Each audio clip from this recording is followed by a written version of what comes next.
नमस्कार। किसी भी चुनाव को समझने के लिए अक्सर हम राष्ट्रीय बहसों और टीवी की सुर्खियों में खो जाते हैं।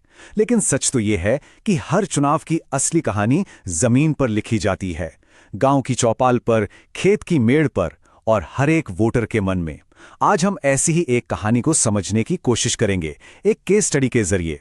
चलिए राजस्थान के एक विधानसभा क्षेत्र भीम के चुनावी चक्रव्यूह को भेदते हैं और देखते हैं कि जीत और हार के असली मायने क्या होते हैं।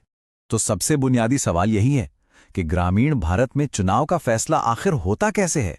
क्या ये किसी बड़े नेता का चेहरा देखकर होता है, या राष्ट्रीय स्तर पर चल रहे मुद्दों से, या फिर वोटर की अपनी रोजमर्रा की जिंदगी से जुड़ी वो छोटी छोटी जरूरतें, वो उम्मीदें और वो शिकायतें हैं जो अंतिम फैसला करती हैं। इस सवाल का जवाब खोजने के लिए हमें राजनीति की एक प्रयोगशाला में उतरना होगा। और हमारी ये प्रयोगशाला है राजस्थान का भीम विधानसभा क्षेत्र।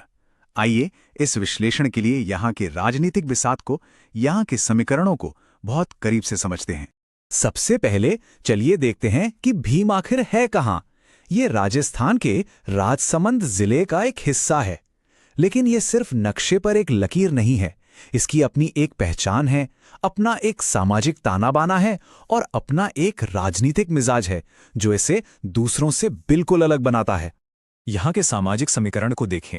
ये क्षेत्र लगभग 80% ग्रामीण है।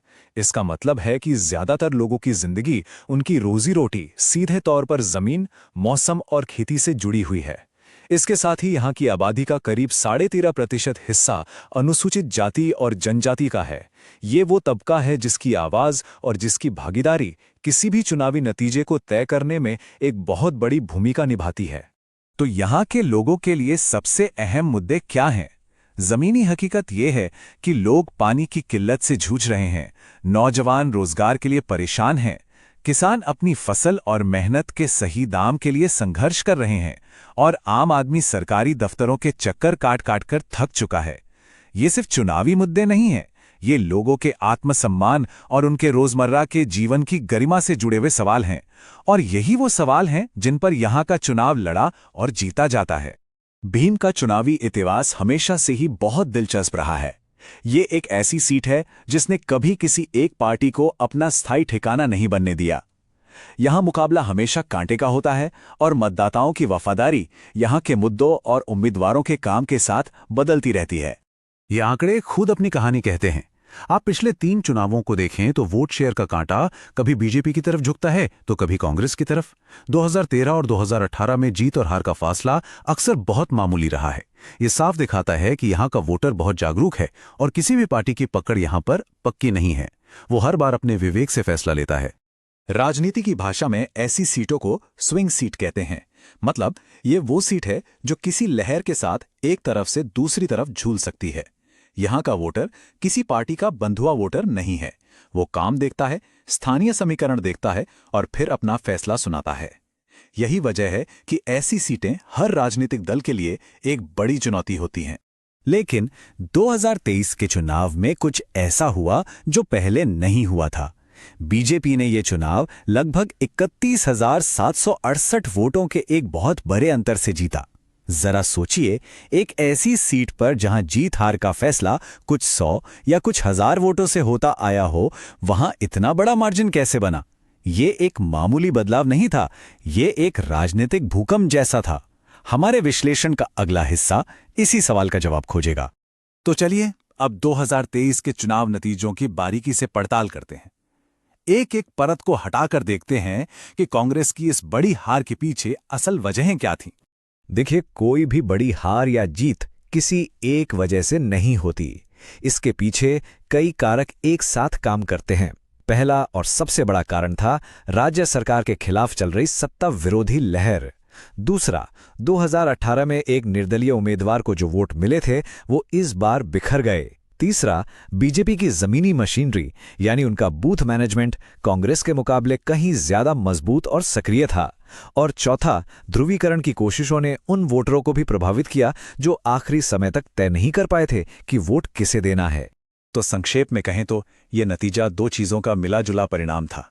एक तरफ थी बड़े स्तर पर सरकार से नाराजगी की हवा और दूसरी तरफ थी जमीन पर बूथ बूथ पर की गई छोटी छोटी संगठनात्मक मेहनत। जब हवा का रुख और जमीनी पकड़ दोनों एक ही दिशा में काम करें तो नतीजा कुछ ऐसा ही होता है। हार का विश्लेषण जरूरी है, लेकिन सिर्फ विश्लेषण से काम नहीं चलता। हर हार अपने साथ एक सबक लेकर आती है।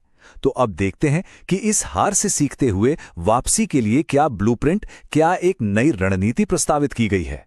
सबसे बड़ा और सबसे बुनियादी बदलाव है सोच में, अप्रोच में। रणनीति ये है कि अब फोकस बड़े बड़े राष्ट्रीय मुद्दों से हटाकर पूरी तरह से उन स्थानीय समस्याओं पर लाया जाए जो लोगों की जिंदगी को सीधे तौर पर प्रभावित करती हैं। यानी अब बात होगी पानी की, नौजवानों के लिए नौकरियों की और किसानों की मुश्किलों की। इस नई सोच को जमीन पर उतारने के लिए एक 4 सूत्रीय योजना है।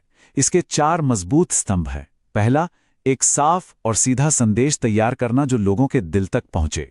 दूसरा, उस संदेश को मीडिया के हर माध्यम से लोगों तक पहुंचाना। तीसरा, जमीन पर संगठन यानी फील्ड वर्क को फिर से मजबूत करना। और चौथा, हर वोटर के साथ सीधा जुड़ाव और संवाद स्थापित करना। आज का दौर डिजिटल का है। चुनाव अब सिर्फ रैलियों और जनसभाओं से नहीं लड़े जाते। डिजिटल दुनिया भी एक बहुत बड़ी रणभूमि बन चुकी है। इस रणनीति में स्थानीय व्हाट्सएप ग्रुप्स का नेटवर्क बनाना, इंस्टाग्राम के जरिए युवा वोटरों तक अपनी बात पहुंचाना और सोशल मीडिया पर फैलने वाली अफवाहों और गलत सूचनाओं से लड़ने के लिए एक फैक्ट चेक टीम बनाना शामिल है। लेकिन इस डिजिटल आउटरीच में एक बड़ी जिम्मेदारी भी है। हर वोटर की निजता का सम्मान करना और उनसे उनकी सहमति से ही जुड़ना, ये सिर्फ कानूनी नहीं बल्कि एक नैतिक दायित्व भी है। और इस पूरी की पूरी रणनीति का जो केंद्रीय नारा है, जो इसका सार है, वो है हम सुन रहे हैं, हम पूरा करते हैं। ये नारा सिर्फ एक लाइन नहीं है, ये एक वादा है। ये वादा है कि आपकी आवाज सुनी जाएगी और सिर्फ सुनी नहीं जाएगी बल्कि उस पर काम भी होगा। ये जवाबदेही का वादा है। तो भीम की इस एक अकेली सीट की कहानी से हम आज की आधुनिक भारतीय राजनीति के बारे में क्या सीख सकते हैं? ये केस स्टडी हमें कुछ बहुत बड़े और महत्वपूर्ण रुझानों की ओर इशारा करती है जो पूरे देश की राजनीति को प्रभावित कर रहे हैं। सबसे पहली और सबसे बड़ी सीख ये है कि आज के दौर में हर चुनाव, चाहे वो पंचायत का हो या संसद का, असल में डेटा की एक कहानी है। आंकड़े हमें बताते हैं कि वोटर क्या सोच रहा है, कौन से मुद्दे उसके लिए अहम हैं और हवा किस दिशा में बह रही है। अब सिर्फ अंदाजे से राजनीति नहीं हो सकती। और यही हमें राजनीति के भविष्य की तस्वीर दिखाता है।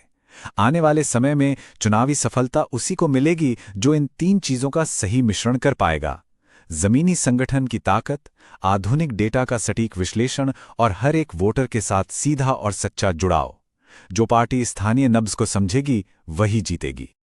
और आखिर में हम एक बड़े सवाल के साथ इस विश्लेषण को यहीं छोड़ते हैं। बिग डेटा के इस युग में जहां हर चीज को आंकड़ों में तब्दील किया जा सकता है, क्या दुनिया भर के सभी चुनावों का भविष्य यही होने वाला है? क्या लोकतंत्र अब डेटा साइंस और मैनेजमेंट का ही दूसरा नाम बन जाएगा? ये एक ऐसा सवाल है जिस पर हम सबको सोचने की जरूरत है।